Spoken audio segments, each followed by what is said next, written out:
Mandalorian Season 3. After what we got in Season 2, especially the ending, the most beautiful Star Wars content you can get. How did Season 3 top it off? Well, let me just say, Season 3, folks, I'm upset to say, was a bit of a downgrade. Biggest gripe I have with this season, they did to Mando what they did to Boba Fett in Boba Fett Season 1. The Mandalorian Season 3 should be called Bo-Katan Season 1. Mandalorian and Grogu got shoved to the side to introduce Bo-Katan, who, yes, we all love dearly, love her character, love her storyline, but this is what I don't like what Star Wars has been doing. You have been pushing other shows for releasing newer content. Case in point, Boba Fett was nothing but an introduction to Bo-Katan and her upcoming show. They had started off strong, very strong, albeit episode 1 did not do much. However, we got space whales. Woo! You know what that's hinting to? Ezra Bridger. You know what Ezra Bridger comes with? Thrawn, Ahsoka. This Ahsoka series is going to be so good. Dave Filoni said this was basically his baby. And when Dave Filoni takes a Star Wars project on and makes this his baby, we get stuff like Mandalorian Season 1, Mandalorian Season 2, final season of Clone Wars. We get peak Star Wars content. Don't know what really happened. This season of Mandalorian got thrown on the back burner. Even Jon Favreau came out and said he was lacking direction with the show. I can't talk, sorry. Lacking direction with this show. And it kind of shows because episode 1, good. I liked it. Not much happened, but cool. Episode 2, done. Awesome. Episode 2, I thought is what I was going to expect the rest of the way through. Got the Mythosaur. Bo-Katan wielding the Darksaber to save Din. We got Grogu actually doing something other than eating and making little baby noises. Very cool. And then, kind of take a downward spiral to the point where I was not even enjoying the show. After episode 2, we get filler episodes. And when I mean filler episodes, folks, like, I've complained about this before. Because I complained about it with The Last of Us a little bit. This show had a run of 8 episodes. Filler episodes are designed for shows that are longer, like 12 episodes plus. In those 12 or 15, 20 episodes that you get, you have time to have filler episodes that doesn't involve advancing the plot. In this show, however, you have 8. It's happened with Kenobi too. That's the other show I really griped on. And we have an episode with Jack Black and Lizzo that does nothing for the plot. We have an episode where you think you get some cool stuff and Bo-Katan starts talking about the Mythosaur to the armor, and the episode focuses on all of the hunting party for the Mandalorian tribe on the one planet. Go and save Pat Vizsla, I think his name is, or something Vizsla's son. It's probably not Pat, but it's something Vizsla's son. The one that tried taking the Darksaber from Din in Boba Fett Season 1. That whole episode revolved around showing how badass Bo-Katan is, how smart Bo-Katan is to save his child from a pterodactyl.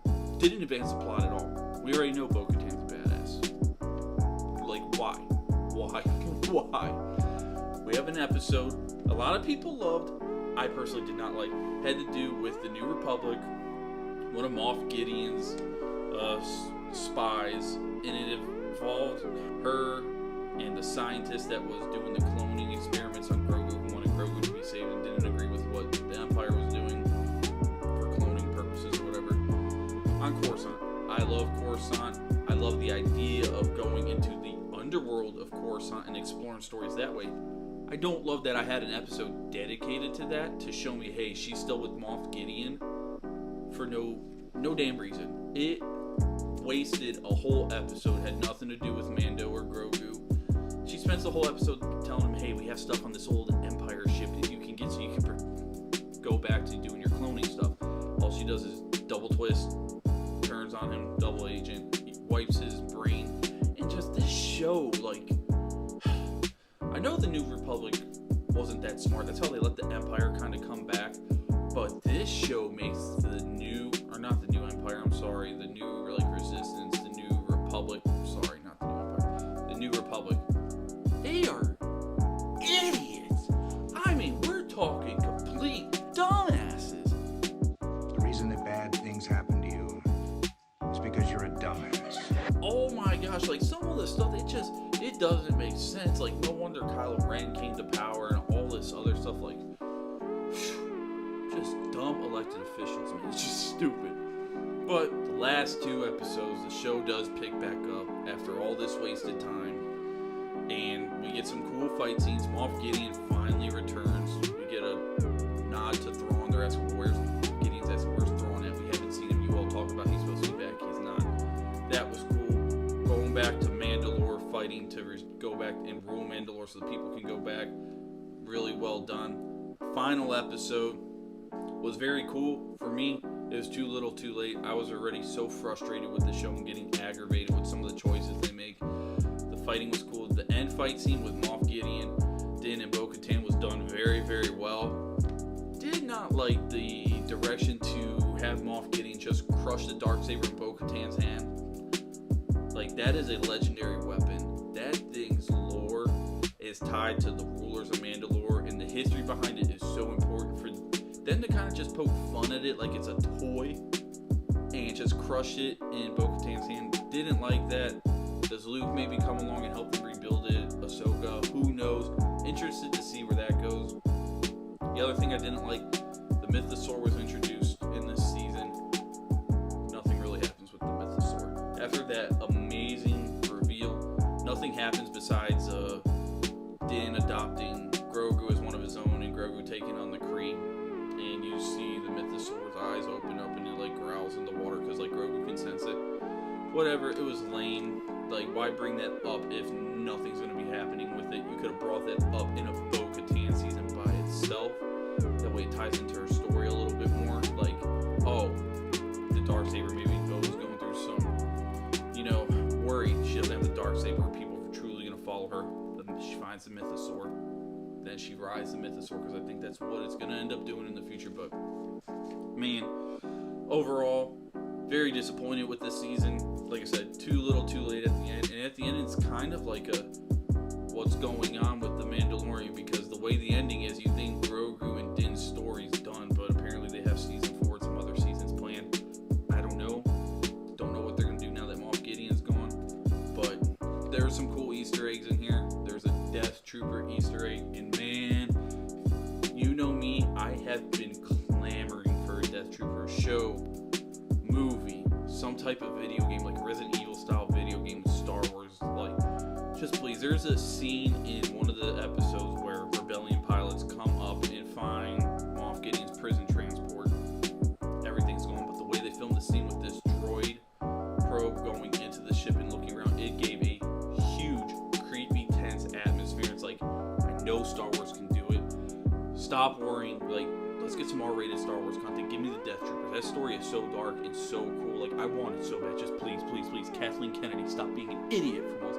Give the fans what they want. Overall, this season, I really hate to do this, folks. I really do. I'm going to give this season, I think, 5 out of 10. That may sound harsh, but compared to the content we've gotten with the previous Mandalorian seasons, Season 3, by far the weakest, the worst of the series. Mando, Din Djarin, got Boba Fetted in his own season. That really kind of pissed me off. Some good episodes. There is some good TV aspects, some good episodes. Even if you haven't followed through, like, you all, like Star Wars fans or non-Star Wars fans, I think can enjoy. There are some good aspects, but episodes with Jack Black and Lizzo sucked. Star Wars is also doing this thing now where you can see the writing on the wall with it, and I'm not a fan of it. They are just starting to slam cameos in your faces. Before it was cool, like, oh, did you know, say, Jack Black played this Stormtrooper in this episode? Because everybody has such a love for Star Wars. A lot of people have been connected to this franchise since it came back out in the 70s. Like, this is a lot of people's childhood memories. And it was cool to be like, oh, that's awesome. But the way they're doing the cameos now, they're just throwing them in your face. Like, I'm sorry, like, all you Lizzo fans out there, I'm truly sorry. I don't care about Lizzo. Why do I need Lizzo in the show? Her acting was horrendous. It is what it is. Stop slapping the cameos in her face like that. It's like cameo vomit at this point. I like them when it's something subtle something like you can learn, like, oh, they played a stormtrooper, oh, this was a person in the Republic or someone that's playing this, but they're not doing that. Like I said, overall, 5 out of 10. For those that have been following the show, go ahead and watch it. It's a fine conclusion to the Moff Gideon and Din Djarin storyline. I'll give it that. Some very cool aspects. It's cool to see more of Mandalore's like ideals explored. Other than that, lacking. 8-episode season, kind of short. Almost 3 full filler episodes, garbage. Other than that, like I said, go ahead, watch it. I'm sure most of you will. If you like this style of content, be sure like and subscribe. Comment in the video below, what did you think of The Mandalorian Season 3? Hey, thanks for tuning in to Dakota's Cove, everybody. Be a friend, tell a friend, come join the Cove because the water's fine.